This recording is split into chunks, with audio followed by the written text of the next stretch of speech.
shoveled $93 billion, not million, $93 billion out the door in 76 days, and it just happened to be the time between when President Trump was elected and President Biden, their boss, was leaving. Is that right? It is correct and distasteful. Confidence undermining. My God.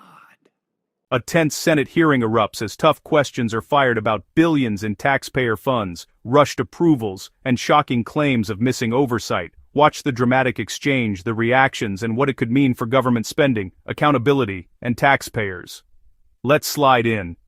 If you find this political breakdown interesting, please give me a thumbs up and as well, like and subscribe for more. Mr. Chairman, I look forward to. We got a lot of work ahead of us. Thank you, Senator. Mr. Secretary, I want to go back to some of your earlier testimony, be sure I heard it correctly. The 76-day period you're talking about, that's the period between the time that President Trump was elected and President Biden left office. Is that right? That is correct. And during that short period of time, 76 days, how much taxpayer money went out the door of the Department of Energy? From the Loan Program Office in loans and commitments, $93 billion. Well over twice as much as in the previous 15 years. So, how do you vet and do due diligence on a loan in 76 days? One loan, much less $93 billion. How do you do it? I think it's probably pretty clear it wasn't done in many cases. As I mentioned, I'm told I'm holding back clearly in place stuff. There is lots of funds that have gone out the door and commitments that were made from businesses that provided no business plan, no numbers about their own financial solvency or how this project So can you're actually telling work. me that the Department of Energy, in the 76-day period, before their boss was going to leave office, gave or loaned money to entities that had no business plan? Correct. No financials? Correct. A number of those were were before the 76-day period as well. I've come in with great concern about how this institution, this great American institution, has been run and how American taxpayer money has been handled. I'm sorry everyone's upset that we're taking some time to do it, but what we've seen and what the record shows I'm is not just upset. Could it be that a lot of people say you haven't returned your calls? Could it be that you and your colleagues have returned the calls, but the people calling just didn't like the answer? Could that be a possibility? I'm not aware of that. You know, I give my cell phone number to any senator that wants I know you it, do. and I return my calls. I mean, has your department gone dark? Somebody said your department's gone dark. Is it dark over there? It doesn't look dark behind me. I don't see any of you sitting on your hands. Somebody made that charge. I see everybody's hands. Let me ask you something else, Mr. Secretary. Does anybody ever come to the Department of Energy to get some of this free money and lie to you?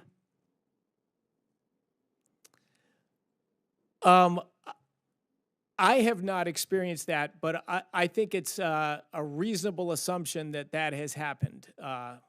Does anybody ever come to you?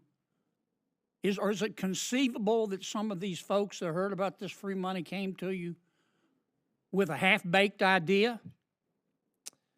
I think it's very conceivable. In fact, I've seen such plans that were half-baked would be charitable. That didn't have a business plan, right? Correct. A promise to develop one, to find a location. Just give me the money and I'll develop the plan later. Correct. And now you're going back through not money that's already been contracted, but you're going back through and checking each one of these loans and these grants to make sure there was no stealing, aren't you? We are. And We you are. make sure there was no incompetence, aren't you? Is that correct? We're looking at that, and yeah, my blood pressure is rising right now just thinking about what we have seen and what did happen at the department. And you're going to tell some of these boondoggles no, aren't you? That's correct. And they're going to be upset, aren't they? That's correct. And they ought to be upset, shouldn't they? I don't think they should be upset. I think they should be ashamed.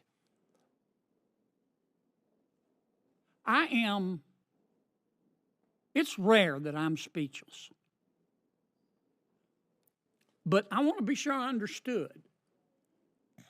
The people running the Department of Energy for President Biden's administration shoveled $93 billion, not million, $93 billion out the door in 76 days, and it just happened to be the time between when President Trump was elected and President Biden, their boss, was leaving.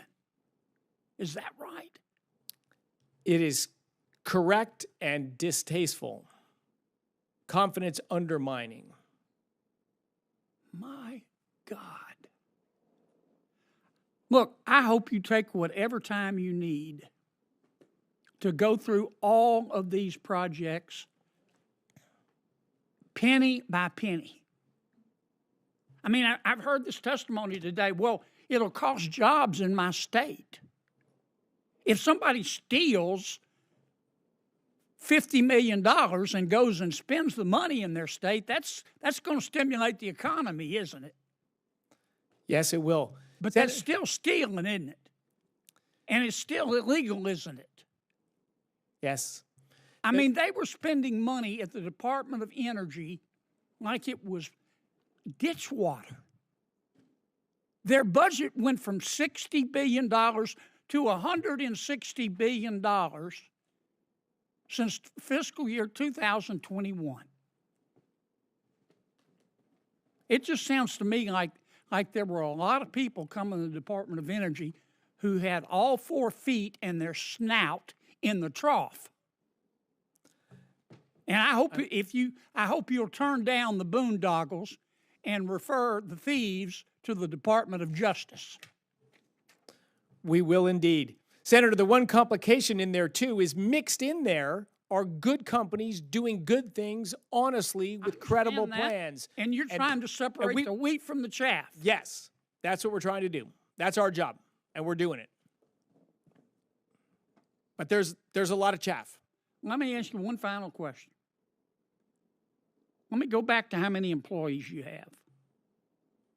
Now, there have been some allegations today that you've cut tens of thousands of employees.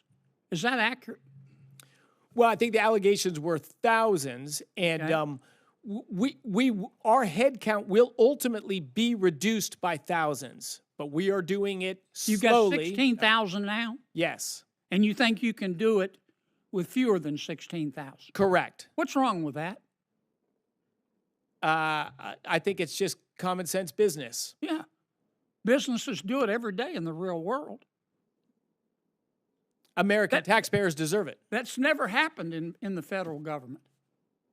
I mean, it's easier to divorce your spouse than to get rid of a federal employee up here. That's not the way the world works, is it, Mr. Secretary?